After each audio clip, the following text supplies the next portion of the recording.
Polres, jajaran yang hadir secara virtual, serta para hadirin yang berbahagia. Ini kalau lihat yang hadir, Mas Toto, Mbak Devi, Pak Adi, Pak Basuki, ini lengkap. Jadi ini kita FGD dihadiri oleh Polda dan Polres jajaran yang ada korelasinya dengan tema yang diangkat FGD hari ini. Mengawali sambutan ini, marilah kita panjatkan puji syukur kepada Tuhan Yang Maha Kuasa atas berkat limpahan rahmat dan karunia-Nya. Kita diberikan kesempatan untuk berjumpa dalam waktu yang penuh bahagia dalam kegiatan dialog publik dengan tema kemerdekaan pers dan perlindungan jurnalis. Semoga kegiatan ini dapat bermanfaat bagi bangsa yang kita cintai ini. Bapak, Ibu, serta hadirin yang berbahagia, sebagaimana kita ketahui bersama bahwa pers memainkan peran yang sangat strategis dalam mensukseskan agenda pembangunan di suatu bangsa. Karena pers menghadirkan berbagai informasi dan kritik sebagai kontrol sosial dalam mengawal pembangunan tersebut.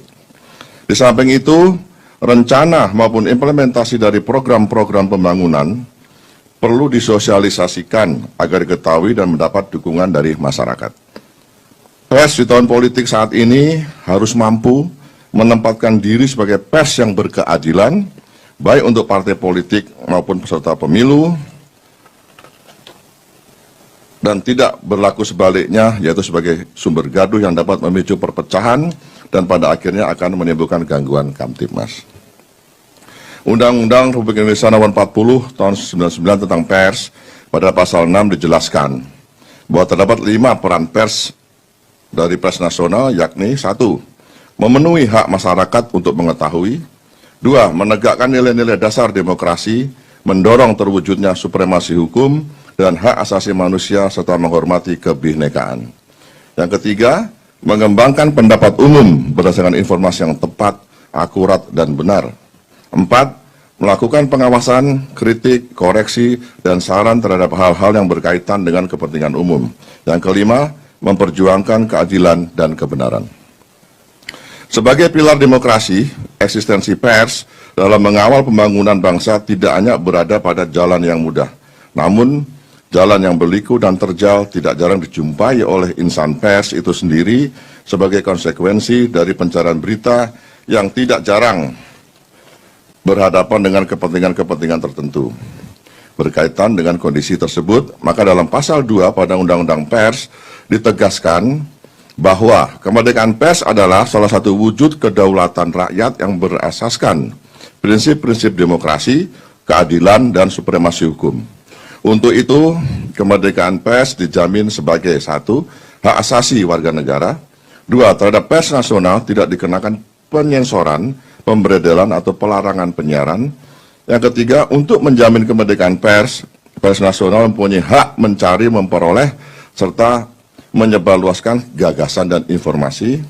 Yang keempat, hak tolak sebagai bentuk pertanggungjawaban pemberitaan. Bapak, Ibu, serta hadirin yang berbahagia, sejalan dengan isu kemerdekaan pers, jaminan terhadap kebebasan pers memiliki kausalitas dengan perlindungan jurnalis pada konteks Indonesia. Hasil asesmen menyebutkan bahwa tingkat kekerasan terhadap jurnalis dapat dikategorikan merisaukan berdasarkan data yang dihimpun Aliansi Jurnalis Independen Indonesia. Jumlah kekerasan per tahun masih di atas 40 kasus, di mana sebagian besar terjadi saat jurnalis melakukan peliputan maupun setelah karya jurnalisnya terbit. Selain jumlah kasus bagaimana saya sebutkan tadi, terdapat 3 hal penting yang perlu kita ketahui bersama. Pertama, meningkatnya serangan digital terhadap jurnalis mulai dari menyebarkan informasi pribadi jurnalis hingga serangan cyber yang terjadi akibat banjirnya jaringan internet oleh fake traffic kepada situs perusahaan media. Kedua, munculnya kekerasan seksual terhadap jurnalis perempuan. Dan ketiga, maraknya kekerasan terhadap pers mahasiswa. Secara hukum, dalam Undang-Undang Pers dinyatakan bahwa dalam melaksanakan profesinya, wartawan mendapat perlindungan hukum.